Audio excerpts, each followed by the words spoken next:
Hi, I'm Paul Ubel, and I'm a guitar maker, luthier from northern Idaho up here in Moyie Springs. And with me today is Brian Margell.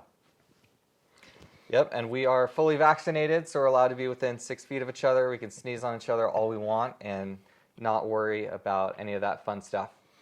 Well, we're going to be having an interview and talking about Paul's work with guitars and what influences him, what he experiments with, what inspires him, things like that. So let's go ahead and get started. He has some beautiful guitars here. So Paul, what luthiers have been a major influence on your building? I'm not exceptional in the fact that, the Ramirez guitars, the Hauser guitars, these were my models for getting started. And so when I look at those guys, it's like, yeah, I want to try and make an instrument of concert quality like anybody would want to.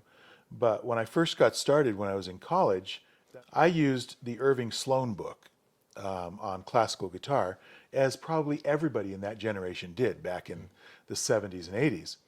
And we didn't have internet, there was no YouTube. Nowadays, there's just so much excellent information on YouTube for whatever problem it is you're trying to solve, whether it's a cooking recipe or making classical guitars. But back then, it was Irving Sloan. Luthier's Mercantile out of California, they supply guitar parts and guitar wood today, but they did back then as well, and you could get plans from them, things. So would you lay out a plan and trace a piece of wood kind of thing? I think my first guitar, I used a tracing from my guitar teacher's guitar. He had a Ramirez, and so I think I used that as a tracing as well. And Like the for actual measurements. guitar? Yeah, so Okay. I'd literally try and figure out how big it was. I had the Irving Sloan book, so he had measurements in there and numbers and stuff, but to turn those numbers into actual, pieces of wood, it was helpful to have guitars to work with. Yeah. So what about with YouTube? What's something useful you've learned off of, luthiers on YouTube who are sharing their tricks? Well, yeah, no, I think it's really interesting. On YouTube, there's the issue of how to voice a top, for example. Bless you. Oh, you want to stay here? Okay, you can do that. Okay. So the other day I was trying to, this is not a classical guitar, it's a steel string. I was trying to voice a steel string guitar, and I looked up this video. There's a guy giving a lecture on how to voice a guitar top. Oh, wow. And he literally had a guitar top he'd made that had the X pattern strut in it and the typical, very traditional steel string, dreadnought pattern to it. And he was showing how he took the wood off, how much he took the wood off, and giving a tap tone to hear what the difference was. And you could actually hear the difference as he was doing it. Wow. And I think not long after that, I decided to apply some of that same knowledge I'd gained from the YouTube video to a top I was working on. It had a different strut pattern, but I could hear the differences. And I don't know exactly what I would have done differently, but there are a number of things in that YouTube video I wouldn't have thought of if I hadn't watched it first and then applied that to the next top I was making. So it's a pretty dynamic and powerful learning tool.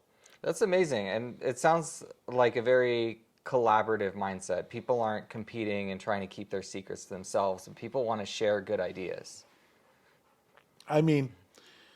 Is there competition out there? Here's how I see it.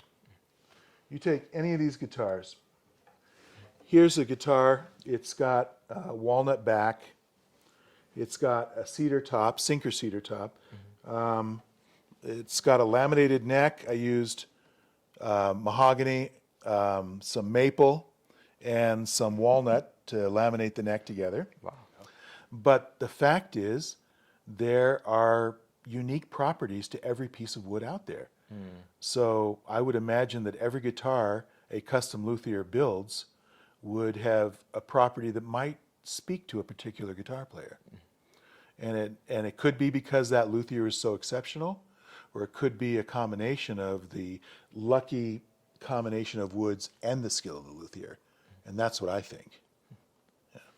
So with being a luthier, I've heard you describe two opposite extremes in our conversations with each other. One being sort of crafting for the sound, and the other being kind of crafting the details of the appearance. How does that come into play in your building? Well, luckily I'm married to a woman who is remarkably detail-oriented. And so my failings as a craftsman are often improved by her ability to be patient and fix the things I don't get done right. I also have a very patient wife, so we're lucky in that respect. Exactly. What a blessing. I want to know what the guitar is going to sound like. I want to know right away. And that's not a possibility. So you just got to do the best you can. Try and put off immediate gratification and do the best you can to make the guitar beautiful. Because that matters. And I think that when you have an instrument that's well crafted, it's a joy for the guitarist to play it. And if the guitarist doesn't want to play it, it's not a musical instrument. It's just a thing in a case. Yeah. Why don't you share a little bit? I mean, just speaking of the aesthetic qualities, I feel like this is a really interesting guitar right here, and especially this red one too. Can you share just a couple of details about these two guitars that are aesthetic traits that you're not going to run into in your typical, factory-made classical guitar? So I want function to drive form. In other words, I want to make sure I'm not doing things that are pretty for the sake of being pretty. I want them to have a reason to happen. So what you'll find on my guitars are these laminated necks. African mahogany, maple, and purple heart.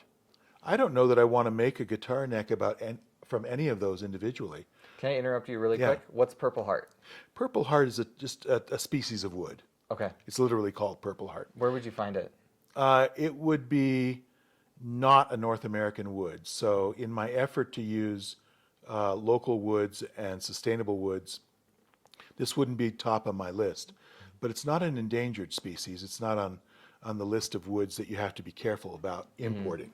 So for example, Indian rosewood has been so overused at this point that there are serious restrictions on importation. Yeah. I don't want to make a guitar out of Indian rosewood right now.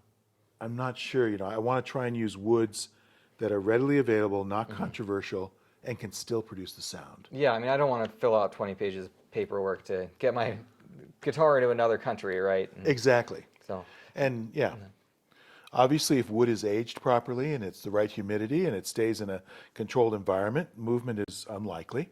I don't expect my guitars to be pampered like that.